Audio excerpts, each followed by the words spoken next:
took this segment and said goodbye, hello football season. We figured what a great time, though, for a special edition of Baseball with Bob Prater. We made Bob Behler stay late today, but I think this is one of those times where Bob's not going to mind so much staying a few extra minutes, right? He'll stick around and talk baseball anytime we want. We're talking baseball. Yes, sir. With Bob. We welcome Bob Behler back to the program, and I got to start you off with the new format, Bob. You've been watching baseball really religiously since what, the late 1960s, early 69 70s? is the first season I remember. And look where your sport is now, 50, 60 some odd years later, my man. 69 was the first year that they went to two divisions. What's the new playoff format? So the biggest difference is the last playoff format they had the three division winners that all advanced to the division round. And this year, and they used to have the two wild cards, the top two non-first place teams play against each other in a one-game playoff with the winner advancing into the division round with the three division winners. They wanted to add another team to the playoffs in each league, so now there are three wild cards. So that means a total of 6 teams in each of the leagues make the playoffs. And one of the complaints they've always had is, how do you make the delay between the teams that aren't playing in the first round when the season finishes and when they have to get going? So they've settled on a 5-day layoff for the teams that get a bye. They give the top 2 division winners a bye. The worst of the 3 division winners will play in a best-of-3 series against the wild cards. One of the 2 teams will be home for all 3 games. They will bat last in all 3 games. Whoever the home team is a true home team, not like a super regional in college where in the middle game of the series they let the road team be the home team. This will be flat-out home team. Whoever's the home team will bat last in all of the games. And then when the series is over, best of 3 with no off day, there'll be an off day, and then they'll start the division series on Tuesday coming up. I kind of like the idea with giving it for 3 games because I think it's probably a little fairer than when it was a one-game thing, although the Giants did awfully well in those one-game playoffs. So I have to say that I can't complain about the wild card. The Giants won a couple of them, lost one as well. I think that the biggest problem that I have with the new format is that they don't reseed. I think they should reseed. If the 6 beats the 3, the 6 should have to tangle with the 1. And I don't like the way it sits right now where the division winner for the next round automatically gets the 3 seed. In my opinion, Cleveland and St. Louis are not the third best team heading into the playoffs. The Mets are better than St. Louis. And the wild card on the American side, I think Toronto is better than Cleveland and would deserve to be ahead of them in the pecking order. That would be the only change I would make. They finally got it right in the World Series that they take overall record, not, so if the Mets play the Yankees, for an example, in the World Series, even though the Yankees are a division winner and the Mets are the wild card, the Mets will be the home team in Game 7. All right, Bob, I have a dilemma here. I'm trying to follow this. I got a lot of competition going on in my life right now. Johnny's got the Mariners. You have to root for the Yankees because that's who Mrs. Behler likes. Yeah. I need a team to follow, Bob. For a couple of nights a week, I need a team to follow. Convince me which team I want to like. Okay, I've got a couple for you to choose from, but first I want to ask a question of you, Prater. Fire away. I am for the Yankees because Teresa all summer in the National League side has been all in for the Giants. Yes, sir. And watched the Giants, enjoyed it with me. So I've done the same with the Yankees. Yes. You've got a couple of friends with teams in this round. You've got Johnny with the Mariners. You've got BJ Raines with the Cardinals. Do you want to see them win or not? I don't like the Cardinals. It has nothing to do with BJ Raines. I got no problem with the Seattle Mariners. If the Seattle Mariners went on a deep run, I can't imagine myself not getting sucked into that a little bit. Because sometimes you like to see a friend that is, paid their dues with a bad team win, like Johnny probably falls into that category. Yep. But then sometimes you don't want to see that friend's team win, like they may be somebody that's a loud, obnoxious Dodger fan. Oh, there's, right? I can tell some stories right now that would crush some people because I hate their teams based on the kind of fan that they are. And I love the human being. They're just horrible fans, and they turn me off. I can't say names in here because I wouldn't have any friends left, but the 100% spot on. Bob. All right. So we'll eliminate the Dodgers from this discussion, Prater. You will not be rooting for them? Yeah, and I have to eliminate the Braves, too. Okay, well, I was going to say the Braves have a chance to do something the Reds are the last team to do, and that's the last National League team to repeat in back-to-back years. It has not happened since 75, 76. We haven't had a repeat winner since the Yankees won 3 in a row, 98, 99, and 0. Okay. So I think the Braves probably are against the odds, although I think the Braves are probably looking better today than they were at this time last year when they won. If you like old guys, you might want to root for the Cardinals because it's the last hurrah for Pujols, Molina, and Wainwright. I don't think they have enough pitching and overall to get through. I think the National League is a tougher side than the American League. I think there's more teams you can make a case for in the National League that you think can go all the way. But if you like somebody on their last, wanting to walk off into the sunset, kind of like Elway did with the Broncos, Cardinals might be your team. I do like Pujols. I love Pujols. Okay.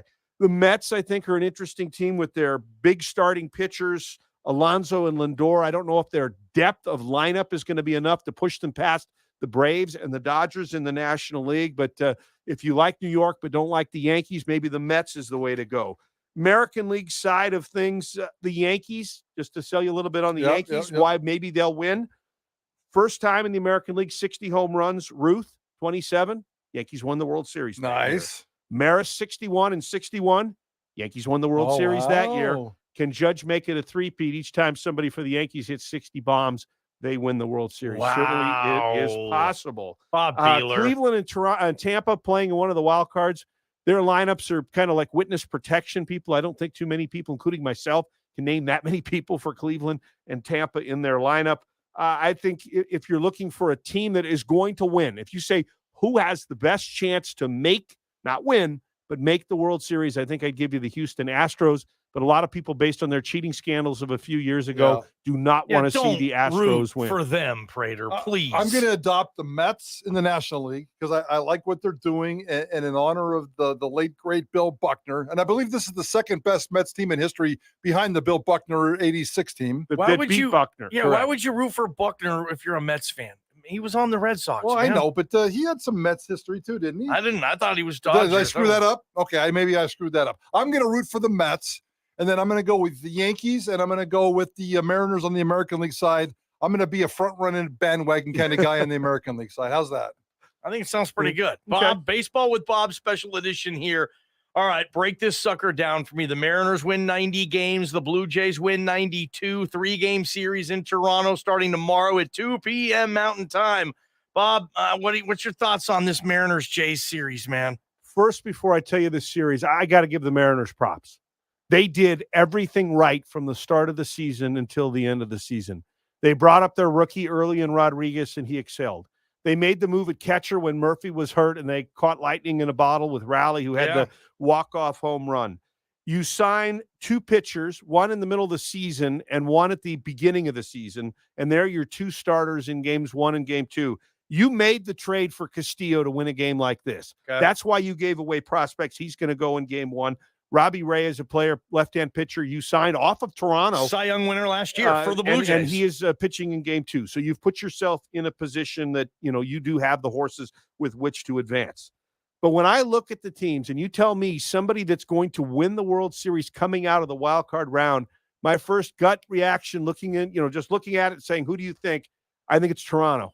I think Toronto has a wonderful lineup. Yeah. I think Alex Manoah has been outstanding as their lead pitcher. I think Seattle may have a little bit of an edge in the bullpen. I think Toronto's got an edge lineup. I think winning at Rogers Center, which I've always known as Sky Dome, is going to be tough.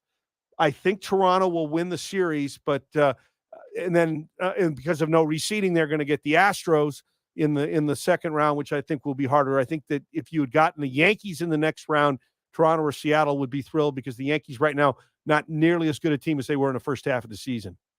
You sucked up to ball game and then you let him down.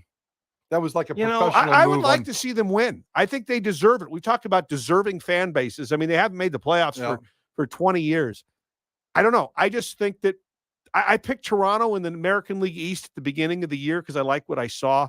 I think Toronto has the best team. I think they have the second best team right now in the American League. They're loaded, that lineup. And Bob, let's just remind Prater, he owes me a steak dinner. Yeah. The Mariners won more games this season than the Giants. And it wasn't close. It wasn't close. Since Johnny owes me a steak dinner, Bob, you just give me the steak dinner. Transitive property. Yes, sir. And it'll go to Prater. Whoa. Well, I don't know about that yet, but Prater, how many times has he paid you steak dinners? 0. Okay, so you might get. Do you think the chances, if the transitive property is in effect here, that you would get your steak dinner from me? I would rather put it in your hands than Johnny Ballgame's hands, to be honest with you. Well, you guys fight it out to who gets the steak dinner from me. 0. But I never have. Okay.